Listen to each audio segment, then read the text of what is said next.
So your first option is to do a Yellow Jacket blog post. This is going to be kind of the closest to what we had been doing, except in the online format. So since we are going to be doing it online, there are some special considerations. And again, as I had stressed in my opening, I'm trying to think of how we can kind of focus on our learning objectives. So I've kind of pointed out what of our learning objectives I want to focus on for each of these options.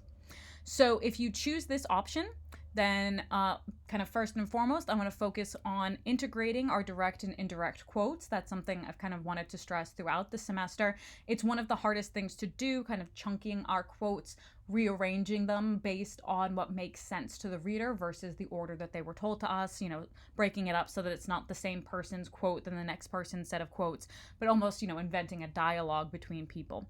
But I also want to take this opportunity to focus a little bit on writing online and how that's different than writing for print. Since we know that this will only be online, we can kind of use that opportunity to experiment with things. I've included some tips here on incorporating quotes, reminding you to go back to your book and what sections of the book to look at.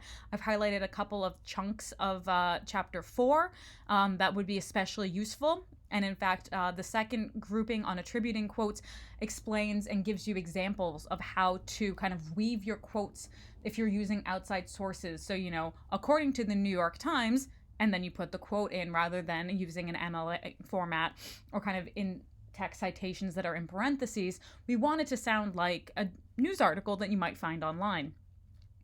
In terms of writing for online, I've also kind of pulled out some pages in the chapter 11 on writing for digital media that I think would be useful, especially the section on linking and doing external linking. But as well, it would be nice to do some internal linking if there's other things that have been written about the topic.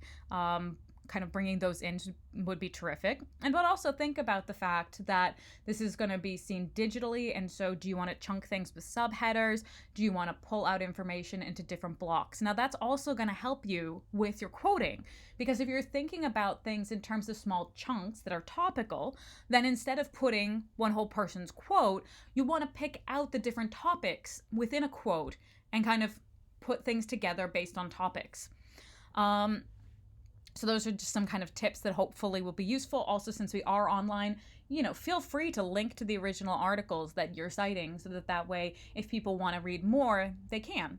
Make sure that they always open in a new window, though, so that they don't go off of our page never to come back. And if you have any technical questions about how you do this in WordPress, feel free to reach out to me, and I'd be more than happy to show you, but also then share that with the class so that we can all learn together how to make this stuff work.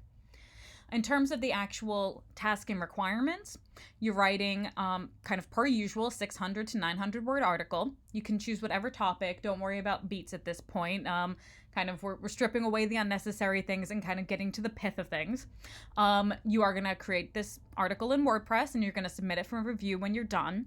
You will be working individually on this assignment. So be sure to include your name under the author at the bottom of the post so that I know whose is whose. Some of these requirements are the same as they were when we were writing for print. I want the same word count. I want the same style. We're still going to do short paragraphs. If anything, it's even more important online. And again, we want the quotes to be interesting and compelling to drive the story forward. Same as it ever was. And I also want to stress that we are still wanting to focus on issues that affect the AIC community. And I can see a typo right here that it's affects, not effects. Issues that affect the community. How do bigger things impact us? This is still our local paper for our community. And I think it's more important than ever to kind of have that community feeling and realize that we're all in everything together. I have amended some of the requirements for our current situation. So for this particular assignment, I want you to focus on integrating outside sources rather than quotes from people you've interviewed. So this could be online sources. If you do have quotes from people that you can get on the phone or you can get on email, that's terrific. But I don't want you to worry about having to try to wrangle anybody. To kind of cover that, there is one additional requirement, that is that you need to submit a set of questions, 3 to 5 questions, that you would have asked students about the topic if we were still on campus. So that way you can still think about how this stuff affects our community, even if you maybe can't get a hold of enough people. And instead of having two images that you take yourself, because again, I'm not sure of people's ability to go out and get stuff, especially, you know, you might be having to quarantine or we might be sheltering in place. Instead, we want one image that is either taken by you if you can, or that's royalty free and properly cited. Now, remember, inside of our course content, general resources, there's a PowerPoint that goes over what royalty free means. It goes over a bunch of places that you can start. So a lot of times, you know, try to think abstractly and try to think creatively about what might be an interesting image to accompany your piece. And just to remember, you can't just take stuff off of Google. You can use things like Wikipedia as long as it is Creative Commons and you appropriately cite the piece. If you have any questions about that, obviously get in touch with me. And again, this is something that I could potentially record and pop up if one person has a question, and hopefully that can help other people as well. So that's your first option. So basically, it's a Yellow Jacket article with some amended kind of changes in order to take into account the fact that we're kind of in a more isolated situation, but kind of still focusing on the important parts of our learning objectives in terms of working with quotes and writing good, effective inverted pyramid stories, in this case specifically online.